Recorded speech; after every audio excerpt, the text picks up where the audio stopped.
Tonight, we do have an incredible talk by two highly qualified and talented authors. I suspect some of you may know them personally, but please stay with me while I just give you a little overview. Daniel Mason is a staff favorite here at this bookstore who received a world of literary praise for the elegantly written 2018 novel The Winter Soldier, which was dubbed a Best of the Year by the San Francisco Chronicle. He has written 3 novels, been translated into 28 languages, been shortlisted for a Northern California Book Award and James Tate Black Memorial Prize, and been a fellowship recipient of the National Endowment of the Arts. That would be enough for most mortals, but he's also a physician, and he teaches as a clinical assistant professor at the Stanford University Department of Psychiatry. Very cool. Now, Dr. Shaili Jain is a physician, a PTSD specialist in the VA Palo Alto healthcare system, a trauma scientist at the National Center for PTSD, and a professor of psychiatry at Stanford University's School of Medicine. Her qualifications precede her, with work and research that have bolstered the quality of trauma care for many years. She has been published in numerous medical journals, including the Journal of the American Medical Association, Psychiatric Services, and the Journal of Traumatic Stress, while also being featured in media publications like the New York Times and Psychology Today. The Unspeakable Mind, her first book, has been called The Definitive Guide to PTSD, one which offers hope for those diagnosed and for their loved ones. We are honored to have her here tonight. Please give them both a round of applause.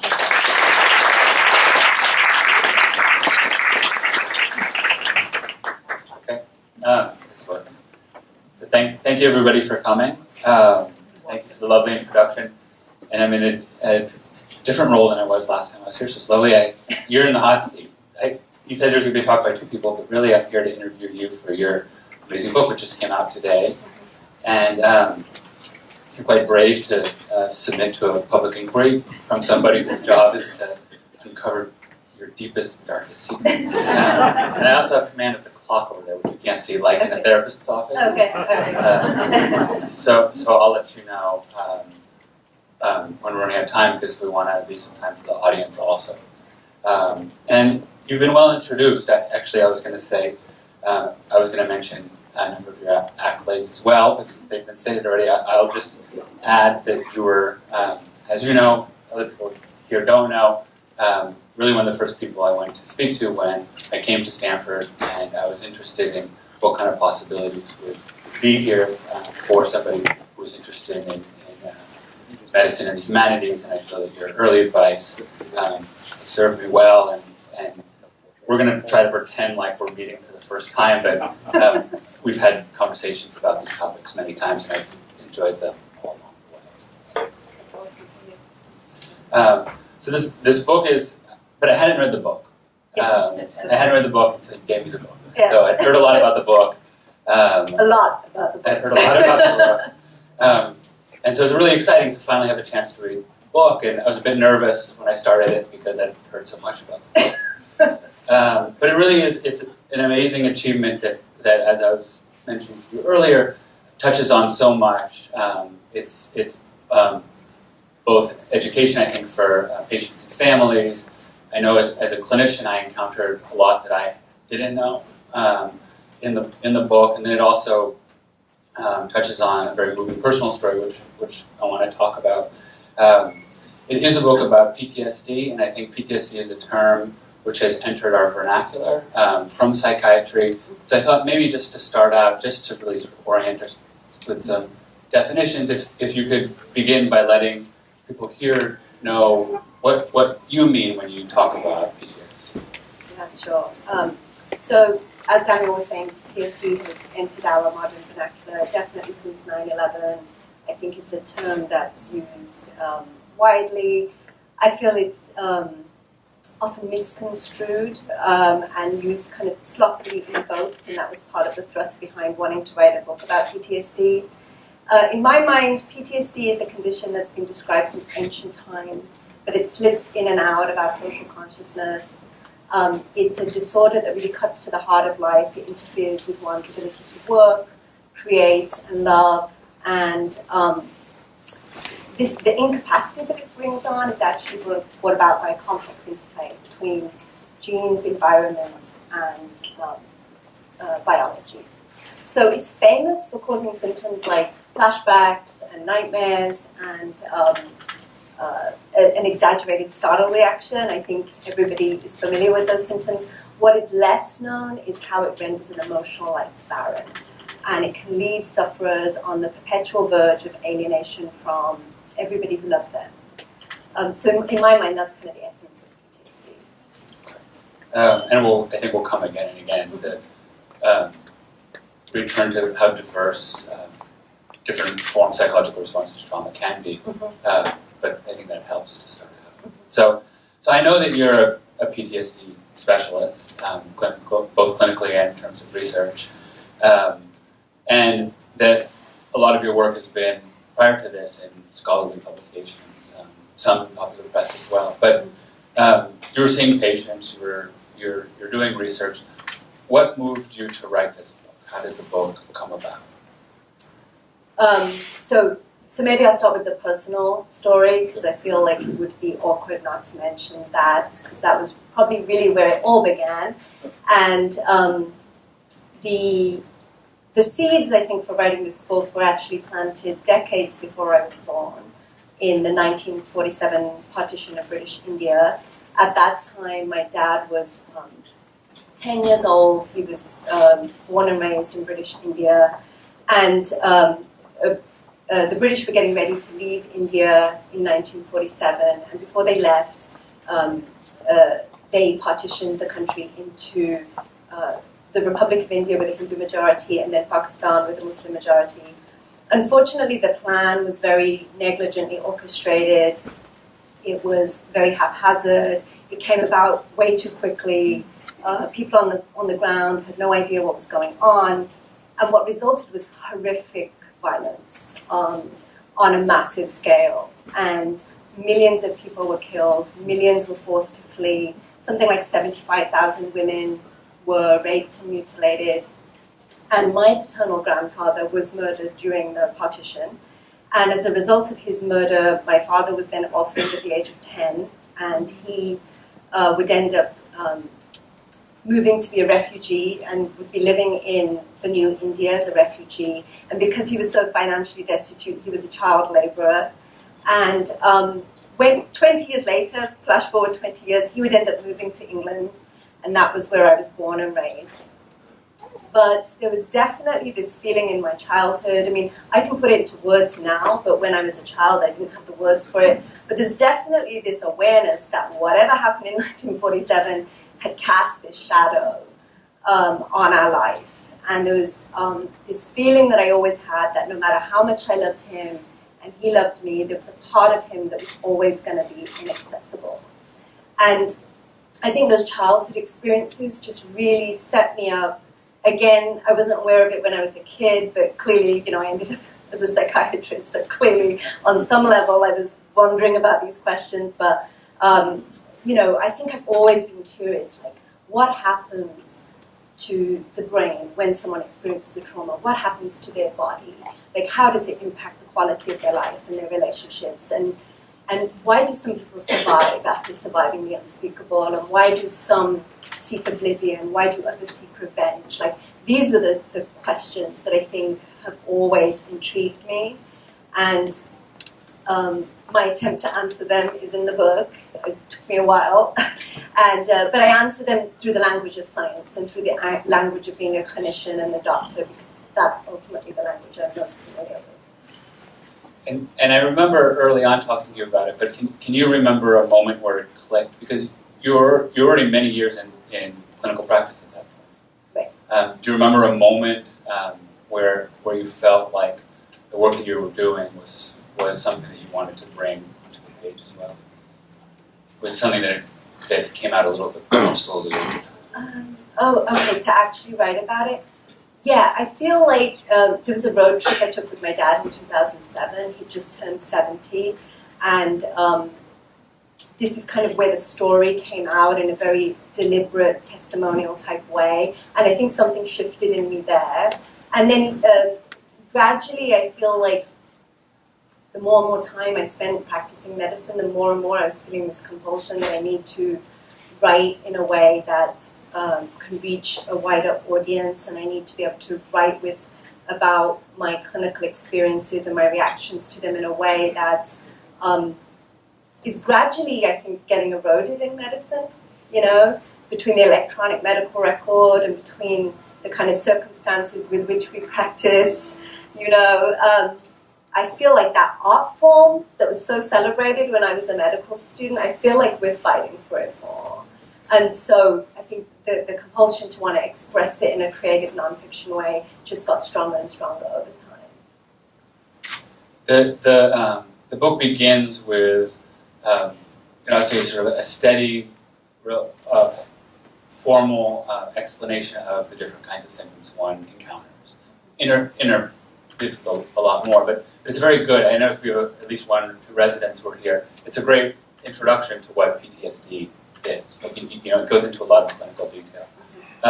But mixed in among these descriptions are some very moving stories of patients you've taken care of and people that you've met, in addition to your own family story. And I think that one thing that's quite striking about those stories is how different many of them are. And so there must be 30 different stories in the book. I don't know. But of them, it's hard to pick, but there's 2, I think, which I think show that contrast quite prominently. And I was wondering if you can read from these 2 sections. And so this is the Soldier's Heart, which is on page 96, and then Intimate Violence, which is on 139. Okay. A Soldier's Heart. One crisp fall evening, my patient, Richard, asked his wife to drive him to the emergency room of his local VA hospital because he was having palpitations and felt pressure in his chest. Richard was in his 60s, a smoker with high blood pressure, so, as one might expect, the ER staff went straight to work, ordering EKGs, chest x-rays, stat blood tests, and an urgent cardiology consult. Richard's EKG showed atrial fibrillation. Instead of a smooth, steady beat, his cardiac rhythm was erratic, and his heart muscle was pumping inefficiently. He was at risk of having a stroke or his heart failing altogether. The ER staff started him on medication to slow his heart, and he was soon feeling better. Buried in the documentation of his pulse rate, blood pressure, oxygen levels, and various tests was a note by the ER attending that Richard appeared highly anxious. I'd met Richard for the first time a few weeks before. Tall, with a slim build, save for some extra pounds he carried around his midriff, he was dressed in beige khakis and a blue t-shirt. His face was round and pale, and his eyes, framed by designer eyeglasses, were roomy. After settling into his chair, he drummed his fingers on the wooden arm. He was able to admit that he felt entirely out of his comfort zone. "I'm not really sure I need to be here," he said with a nervous laugh. When I asked him to elaborate, he told me that the previous year had been the worst of my life. He was experiencing bankruptcy after his small business had failed. His wife had recently lost her job, which not only had worsened their financial predicament, but was causing conflict in their 30-year marriage. Unemployed for the first time in his life, Richard found himself lost in memories of Vietnam. More than 3 decades earlier, after his discharge from the military, he had thrown himself into a career as an entrepreneur, creating profitable businesses from inspirational ideas. He had spent his life since Vietnam so busy that he had managed to avoid thinking about the war. He admitted to having spent his life in the office, micromanaging every tiny detail and garnering a reputation in the local community for his angry tirades and tough negotiation tactics. He also admitted with sheepish bravado that there had been years when he had drunk way too much scotch, chain-smoked cigarettes, and avoided sleep by guzzling strong black coffee. His life had ground to a halt with the death of his business. As if the flood of Vietnam War memories was not enough, he was waking up every night in a cold sweat, his sleep ravaged by nightmares, his sex drive had plummeted, and he was finding it hard to concentrate. He felt as though his body was sucked of energy. He was irritable and felt jumpy for no reason. He had ended up in the ER on more than one occasion thinking he was having a heart attack, only to be told that it was just anxiety and discharged home. His worsening finances had forced him to transfer his healthcare from his private doctor to a VA internist. When she had heard about the ER visits, she had immediately referred him to a psychologist. The psychologist had diagnosed Richard as having PTSD and had recommended group therapy.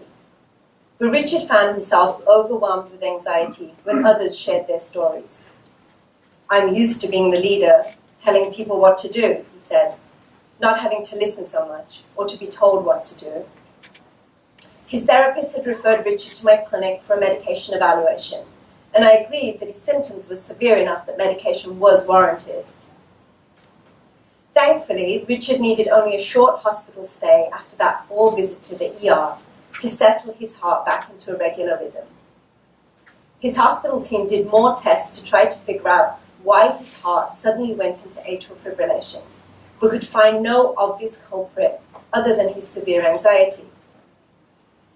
Many months later, after Richard's PTSD was stabilized with the use of the medication paroxetine and the sleeping pill trazodone, he revealed to me that on that fall day, he had experienced, for the first time in his life, a full-blown flashback of his combat experiences in Vietnam.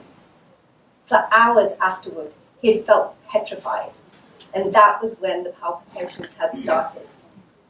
The truly chilling thing is that Richard's untreated PTSD may have flipped his heart into chaos. Thank you. And I think for the sake of juxtaposition, if you actually don't mind reading right away the next story that we're talking about, the two of them together. Intimate violence, a secret pandemic. Geeta sits in the chair in my office, nervously alternating between glances at the wristwatch that adorns her slim wrist and lightly fingering her 22-karat gold Mangalsutra necklace. When she speaks, her voice is quiet, and though she has an excellent command of the English language, her Indian accent betrays her recent immigration to the United States. She is very pretty, thin, and in her mid-20s, but in her casual dress of tight faded blue jeans and baggy deep turquoise kurti shirt, she could easily pass for a teenager. She offers up a sweet demeanor, but something about her manner feels forced, as though she's trying hard to project a positive aura. "So Geeta, your internist referred you to me.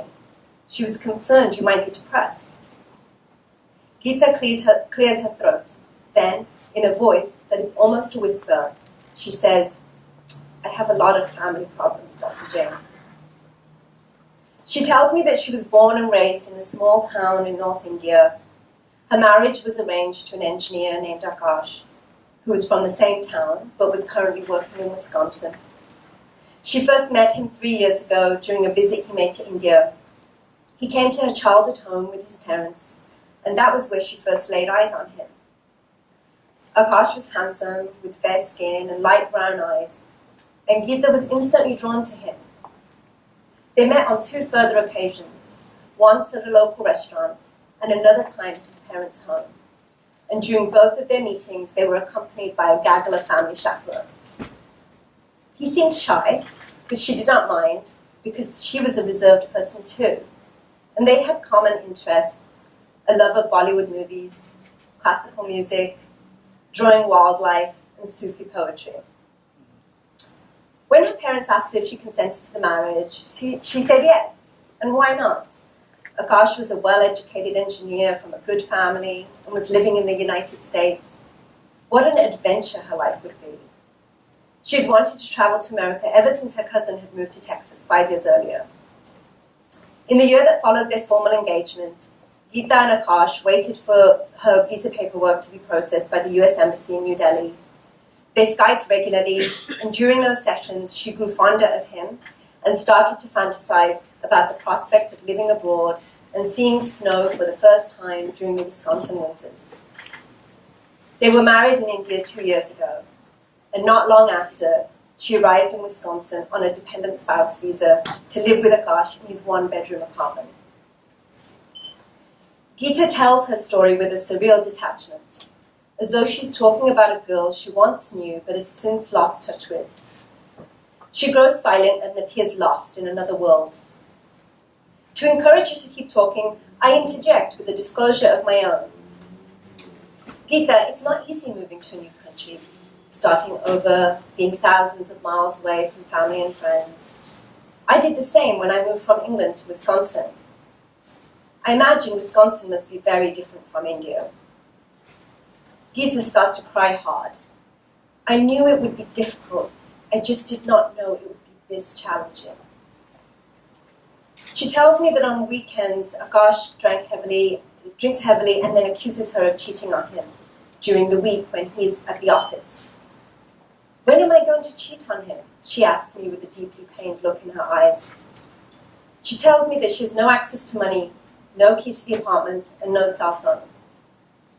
Akash calls her every 30 minutes from his office on their apartment landline to check that she's there, and after she says hello, he just hangs up.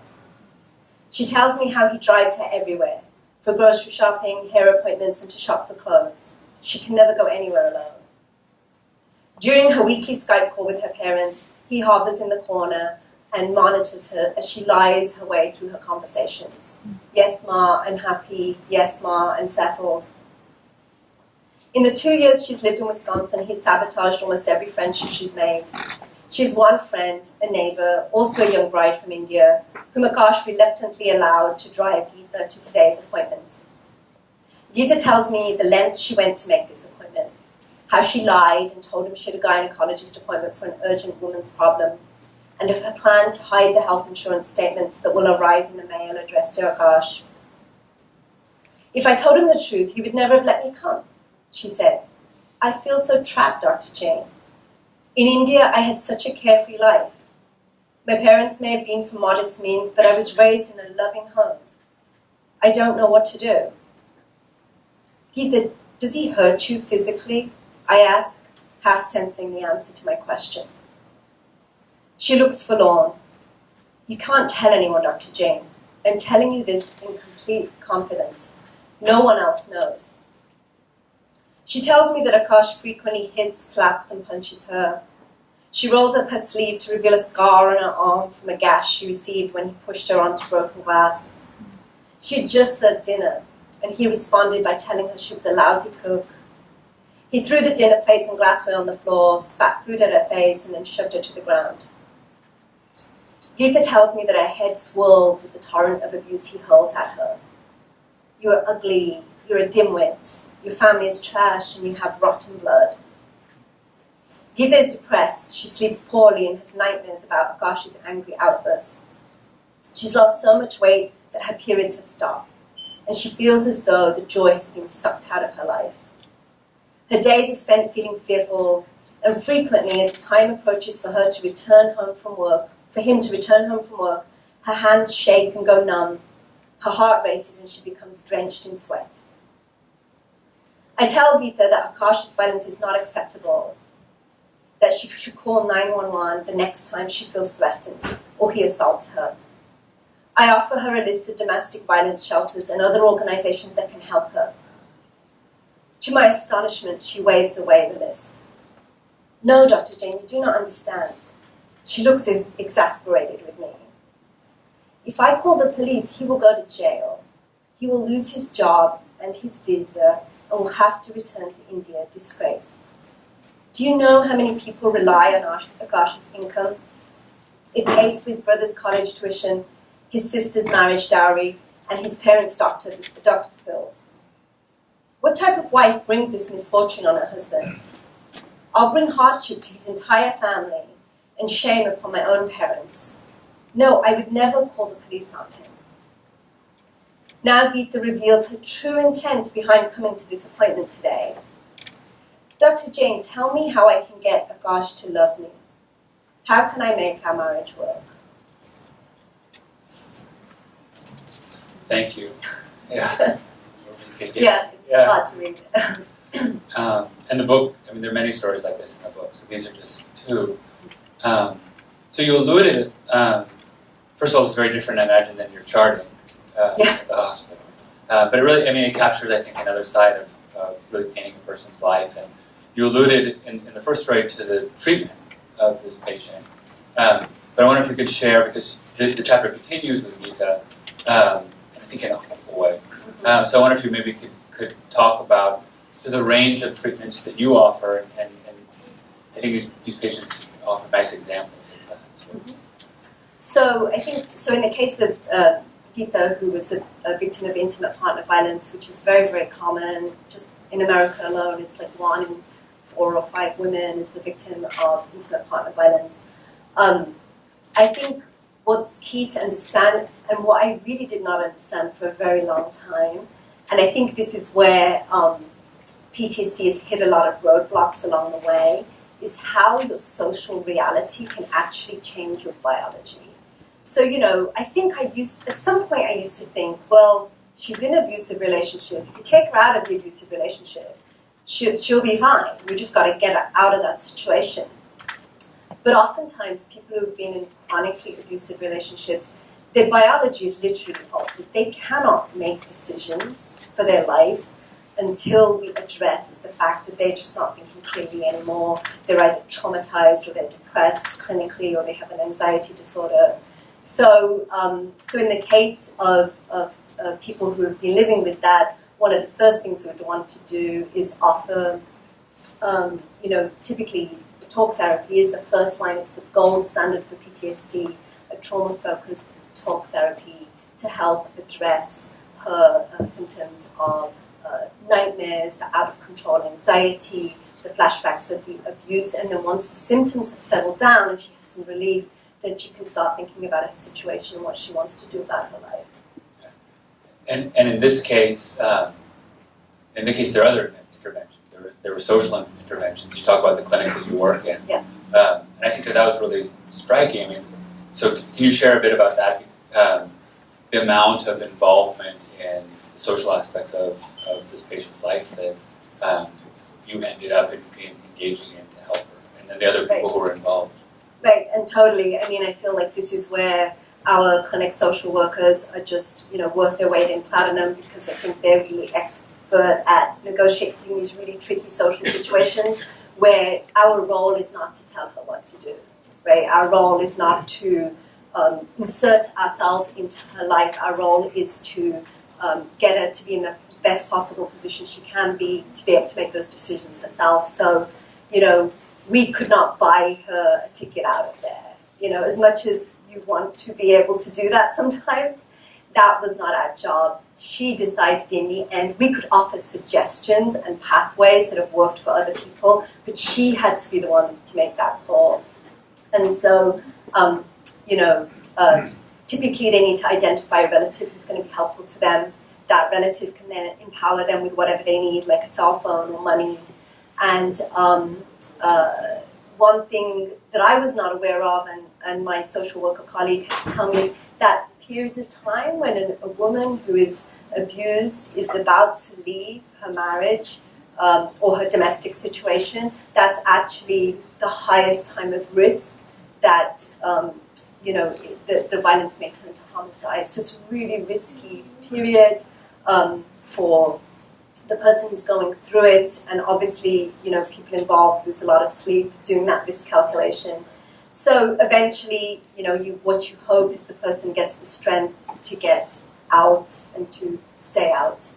And then getting out of the situation, obviously, from my perspective, that's the best way she can live a recovered life. But that's not really our decision to make. It's moving the way that the story unfolds. Yeah, it's a good ending. It's a good ending. I feel like I have to say that. There's good endings in the book. I'm glad you said it. I thought, I don't want to give away Shaile's ending. I'm glad you said it. Yeah. That it's a good ending. Speaking of the team that you work on, so you work in an integrated clinic, and I think that was one of the, I don't want to say surprises in the book, but really, I think something that I had a new appreciation of from reading this book was the importance of offering care in the particular setting that you work in. So I was wondering if you could talk about that, like what's it like? Because I imagine that most people hear their experience of a psychiatrist sort of imagines a psychiatrist in an office, or maybe in a hospital, maybe working with a social worker. But where you work, it's really different. So you say a few words about that? Yeah, sure. And I'm really glad you mentioned that, because I definitely feel strongly that we're really moving, into the future of what we want PTSD care to look like, and mental health care in general, to tell the honest truth.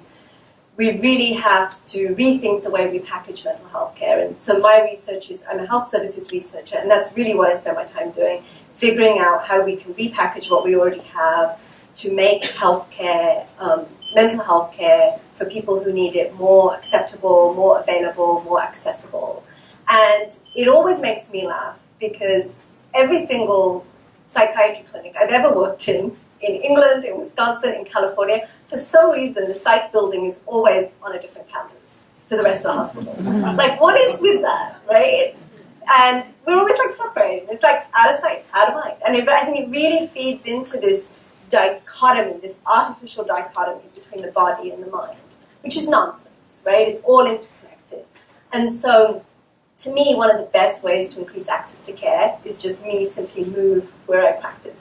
So for the last 10 years, I've been sitting in primary care. That's where I see my patients. Because guess what? People with mental illness show up in primary care. By the time you refer people from primary care to the mental health clinic, half of them, you'll lose them. They will never make that first appointment. So I think we need to move. Psychiatrists need to move. Therapists need to move.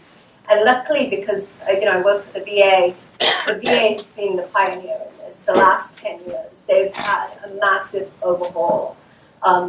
It's still rare to find a psychiatrist who is in primary care just because there's fewer of us. But pretty much any major VA clinic, which is a primary clinic, which is above a certain size, has a full-time psychologist. And what does that mean? When the primary care doc is seeing their patient, they are required to screen for PTSD, depression, substance abuse, all the kind of common mental health conditions our population has. And if they feel that the patient is in distress or having a high level of symptoms, they can simply walk the patient to their colleague, do a warm handoff. The stigma level goes down 50% just by that alone. Because here, this is your trusted primary care doc, and they're handing you over to their trusted colleague. So for me, it's really rewarding because I feel like I'm seeing the patients I've always seen in my career. I'm just meeting them like 10, 15 years earlier. And that to me has been amazing because, as you know, untreated mental illness, it just gets worse and it gets very entrenched and oftentimes it gets complicated. But if you can reach people earlier, you can just have such better outcomes. In talking about the treatments, you mentioned that psychotherapy is first line. But there's a lot of different kinds of psychotherapy for PTSD. And also, I think, as you lay out very nicely in the book, not just in treating PTSD, but preventing PTSD, treating people during the acute phase, acute moments after the trauma occurred, sort of in this window before PTSD settles in. And it really is, there's so many therapies. I remember as a resident trying to learn these different therapies is a bit overwhelming. And there were some in this book that I had never even known about, like Tetris therapy, the video game, during this period. Right, I thought it was great. And the fact that actually this study had a positive outcome, I thought was really interesting. During the acute phase, so getting people to reduce the anxiety in acute moments after the trauma. One thing I was struck by as I was reading about the different therapies is the number of them that involve storytelling to some degree. Whether cognitive processing therapy, whether it's prolonged exposure, they're narrative therapies. And it occurred to me as I was reading that here I'm reading this book by this doctor who's also a writer. And so the number of different parallels popped up. And so I was wondering if you could say a few words. It's almost time to turn over to questions from the audience, but maybe this would be a nice place to end for you to say a few words about that link and what it is about telling stories that seems so therapeutic for people who are suffering from trauma. So, there's so many things I could say to that, because like you say, it's so integral to the healing. But one thing I'll say is that oftentimes when someone survives a trauma, especially a trauma that is of human design, they're often left, everything they believe in, everything they hold sacred, everything they hold dear is shattered. And these events often become unspeakable. like too terrible to utter aloud. The problem is PTSD thrives when the trauma remains unspeakable. These unspeakable memories, these unthinkable thoughts, they become these stuck points that inhibit the natural reintegration that is needed for healing to occur. So I think making the unspeakable, like permanently speakable, is actually a key part of the recovery. And oftentimes that's what we're doing in the therapy. Trauma narratives are often very disjointed, they're very chaotic, they're out of order. And helping the patient restore that cohesion to that narration is really key to the story. I mean, there's so much more that goes into the therapy that makes it effective, but I definitely think helping them bring it out and speak about what happened is really, really key to restoring and getting on that pathway to healing. I have many other questions, but I think that's a nice place to stop, and we'll have a chance to ask them. But I suspect there's a lot of questions from the audience too, so thank you. Thank you.